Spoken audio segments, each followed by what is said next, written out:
Break के बाद आपका स्वागत है। बात करेंगे शेख हसीना का सेंट मार्टिन पर जो बयान सामने आया उसको लेकर। बांग्लादेश में शेख हसीना सरकार के पतन के बाद अंतरिम सरकार बन गई है। मोहम्मद यूनिस के पास बांग्लादेश की सत्ता की कमान है। तख्ता पलट के बाद से बांग्लादेश में हालात बदतर हैं।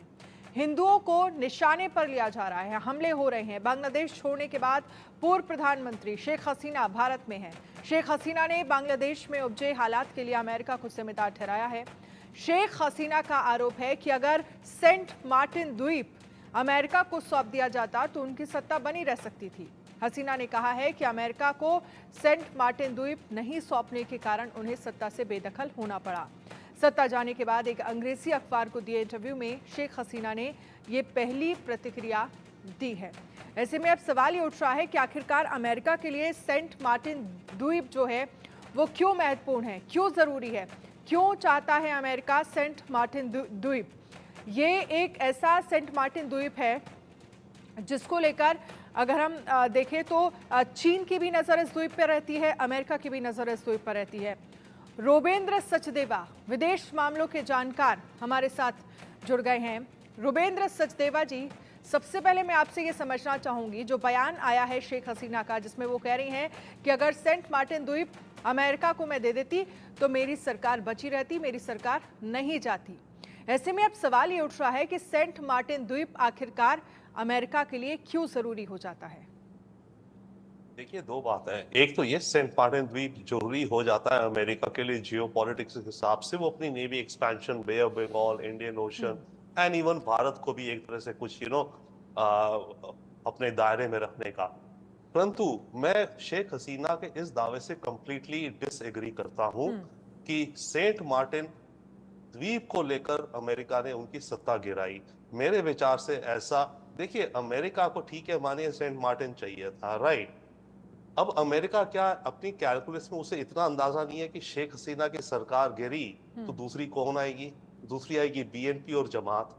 बीएनपी और जमात दोनों इस्लामिक और कट्टर इस्लामिक हैं, राइट। वो सत्ता में आएंगी और ये दोनों पार्टीज जो आएंगी, सबको पता है ये पार्टीज एंटी इंडिया तो होंगी होंगी, ये पार्टीज प्रो चाइना और प्रो पाकिस्तान होंगी। तो अमेरिका क्या एक द्वीप के लिए, क्वेश्चन ये है, हसीना की सरकार गिराता और उसे पता है कि इसके जाने के बाद जो अगली सरकार आएगी वो तो प्रो पाकिस्तान, प्रो कट्टरपंथी और प्रो चाइना की गोदी में जाने वाली है, तो क्या अमेरिका इस कैलकुलेशन से बेखबर है? तो अगर मैं उस हिसाब से देखूं तो मुझे शेख हसीना का ये जो स्टेटमेंट है पॉलिटिकल है इनके हिसाब से, हाँ उसमें भी कुछ सच्चाई है। अमेरिका काफी वर्षों से शेख हसीना सरकार पे प्रेशर डाल रहा था, ह्यूमन राइट्स को लेकर के सैंक्शंस लगी थी, वीजा नहीं दिए जा रहे थे, इनके बड़े क्लोज पैरामिलिट्री के ऊपर सैंक्शंस लग गई थी कि अत्याचार करते हैं ये लोग। इलेक्शंस जो हुई उसमें ऑपोजिशन को नहीं आया, डेमोक्रेसी, उस तरह की चीजों को लेकर डेफिनेटली इस अमेरिका शेख हसीना सरकार पे शिकंजे कस रहा था, प्रेशर डाल रहा था। परंतु फंडामेंटली अगर देखा जाए कि ये हो कि भाई ये आइलैंड नहीं दिया इसलिए सरकार गिरा दी गई, मैं उस तथ्य से इससे कंप्लीटली डिसएग्री करता हूं। आई थिंक ये शेख हसीना अपनी पॉलिटिकल अपनी पॉलिटिकल चाल चल रही है, अपनी पॉलिटिकल पर्सपेक्टिव है, फैक्ट नहीं है। हो सकता है हो, बट मेरा विचार है कि ये नहीं है। सचदेवा जी, एक चीज़ और मैं आपसे समझना चाहूँगी, क्योंकि जिस तरह से सेंट मार्टिन आइलैंड को लेकर कहा जा रहा है, जिस पर अमेरिका की भी नज़र है, जिस पर चीन की नज़र है, और सबसे बड़ी वजह ये बताई जा रही है कि अमेरिका इस आइलैंड पर कब्जा इसलिए चाहता है क्योंकि अपना बेस बनाकर चीन को चुनौती दे अमेरिका यहाँ से, क्योंकि इस तरह का जियोपॉलिटिकल क्षेत्र है ये पूरा। और साथ ही जिस तरह के हालात अमेरिका और चीन के बीच चलते रहे हैं या चलते आए हैं, वहां पर चीन पर बढ़त दिलाने में अमेरिका का एक प्लस पॉइंट ऐड हो जाता है अगर यहां पर अमेरिका अपना बेस बना लेता है। तो अमेरिका, भारत, चीन, तीनों की अगर हम बात करें तो इस लिहाज से अमेरिका के लिए यहां पर कब्जा करना, यहां पर उसकी मौजूदगी होना, बेस बनाना जरूरी मानते हैं आप? जी हाँ, बिल्कुल जरूरी मानते हैं। उसे चाइना को काउंटर करने के लिए इंडो पैसिफिक ओशन में अमेरिका छोटे छोटे टापुओं में अपने मरीन्स बेस वगैरह बना रहा है, नेवी बेस, एयर बेस वगैरह बना रहा है। पर यहाँ पर ये लॉजिक लगाना तो आपस में कॉन्ट्रडिक्टरी हो जाता है ना। एक तरफ हम कहते हैं कि अमेरिका को ये बेस चाहिए था चाइना को काउंटर करने के लिए, और दूसरी तरफ ये दिखता है कि अगर हसीना की सरकार जाती, जो पूरा का पूरा देश है वो प्रो चाइना जा रहा है। तो आप बताइए, आपके दर्शक सोचे, मतलब मैं यही सोच रहा हूँ, मैं भी पढ़ रहा हूँ सारी डिटेल, सारी थियोरीज जो आ रही हैं कि अमेरिका ये चाहता था इसलिए करा। पर ये बताइए ना, अगर अमेरिका चाइना को काउंटर करने के लिए बेस बना रहा था, ठीक है, लॉजिकल है, बिल्कुल सही बात है, उसे चाहिए, फायदा होगा उसे, right. But at the same time अगर उसे ये बेस नहीं मिलता तो क्या वो उन्हें पैर पे ऐसी कुल्हाड़ी मारेगा कि पूरा का पूरा देश जाके चाइना के गोदी में बैठ जाए? मुझे मुझे ये लॉजिक समझ नहीं आता। शेख हसीना और जितनी ये थियोरीज चल रही हैं, इसमें कोई डाउट नहीं कि अमेरिका प्रेशर डाल रहा था शेख हसीना पे दूसरे मुद्दों को लेकर के, और हो सकता है मार्टिन आइलैंड के लिए भी डाल रहा था, यस, उसे चाहिए। परंतु ये कहना कि केवल यही और यही एक मुद्दा था जिसके चलते शेख हसीना को हटाया, तो उसने तो एंड में जाकर के चाइना की गोदी में बांग्लादेश डाल दिया इस्लामिक कट्टरपंथियों के। बट यस, जो बात है उसमें तथ्य है कि जियोग्राफिकली कह लीजिए, ये आइलैंड बहुत इंपॉर्टेंट है और हो सकता है मिलिट्री के लिए, नेवल बेस, एयर बेस के लिए, क्योंकि चाइना तो इधर साउथ ईस्ट एशिया की तरफ बढ़ता जा रहा है, म्यांमार की तरफ, थाईलैंड की तरफ, इन कंपूचिया की तरफ, राइट, और बे ऑफ बंगाल की तरफ भी चाइना बढ़ता जा रहा है।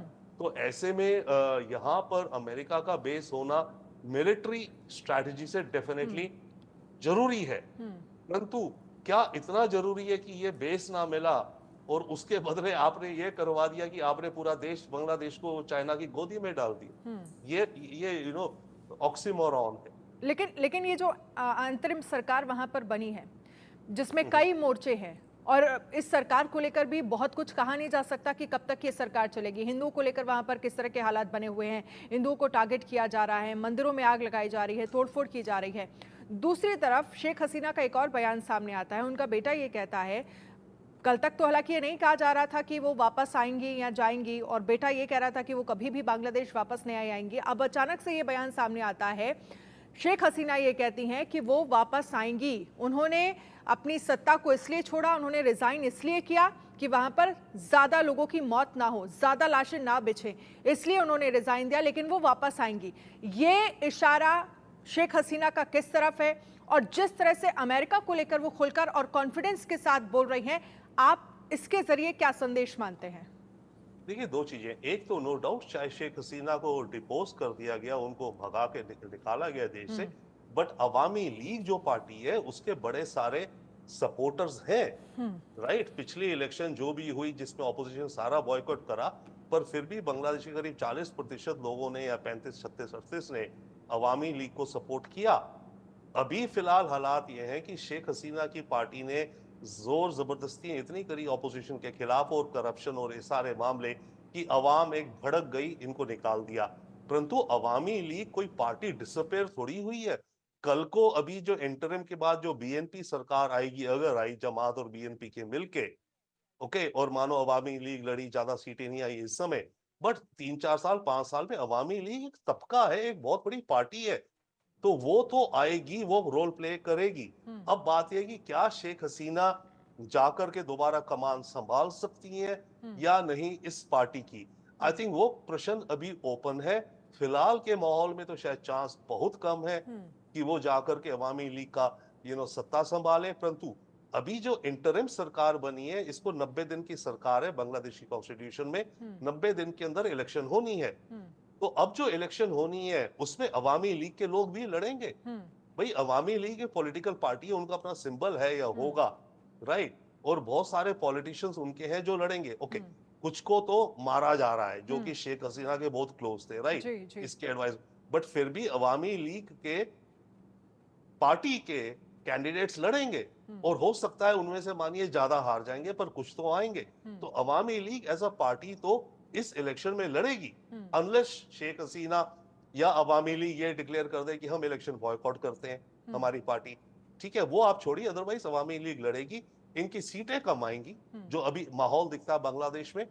परंतु, और अभी मानिए बीएनपी जमात की मेजोरिटी आ गई, परंतु 5 साल में या जब भी दोबारा इलेक्शन हो, अवामी लीग भाई फिर उठेगी, आएगी। अब शेख हसीना का क्या रोल होगा?